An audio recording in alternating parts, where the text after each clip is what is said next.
ഇപ്പൊ ബിഗ് ബോസിനുള്ളിൽ പോയിട്ട് രണ്ടുപേരെ നോമിനേറ്റ് ചെയ്യാൻ പറഞ്ഞ ആരെ നോമിനേറ്റ് ചെയ്യും? ഇപ്പൊ ഉള്ള 5 പേരിലോ? എന്തിനാ നീ എനിക്ക് ട്രോള് വാങ്ങിച്ചു തരുന്നത്? നീയൊക്കെ നേരത്തെ ഔട്ടായി പോയത്, നീയൊക്കെ ഇനി എന്തിനാ ഇവരുടെ പേര് പറയുന്നെന്ന് പറയും. അയ്യോ, I would say Adila and Aneesh പറയില്ല. പിന്നെ ആരാ ഉള്ള? സബുമാൻ. അയ്യോ, സബുമാന്റെ കാര്യം മറന്നുപോയി.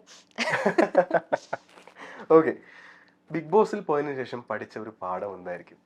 അല്ലെങ്കിൽ ബിഗ് ബോസ് പഠിപ്പിച്ച ഒരു പാഠം എന്തായിരിക്കും? പഠിപ്പിച്ച പാഠം ബിഗ് ബോസിൽ പോയപ്പോഴും പഠിച്ചില്ല, അതിന്റെ ഉള്ളിൽ നിന്നപ്പോഴും പഠിച്ചില്ല, പുറത്ത് വന്നിട്ടാണ് അത് പഠിച്ചത്. ഇത് പഠിച്ചിട്ട് പോണമായിരുന്നു എന്നെനിക്ക് തോന്നിയത്.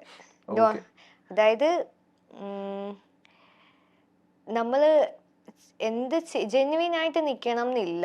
ഒന്ന്, എനിക്ക് പറ്റിയ മിസ്റ്റേക്ക് ഞാൻ പറയാം. ജെന്യുവിൻ ആയിട്ട് നിന്നിട്ട് അതിൽ ഒന്നും സാധിച്ചെടുക്കാൻ നിങ്ങൾക്കില്ല. എല്ലാ പോയിന്റിലും അല്ല ഞാൻ പറഞ്ഞത്, എല്ലാ പോയിന്റിലും ഫേക്ക് ആവണമെന്നല്ല, കുറച്ചൊക്കെ ആക്ട് ചെയ്യണമായിരുന്നു എന്നെനിക്ക് തോന്നിയിട്ടുണ്ട്. പിന്നെ അതേപോലെ നമ്മൾ പറയുന്ന കാര്യങ്ങൾ മാനിപ്പുലേറ്റ് ചെയ്യണമായിരുന്നു.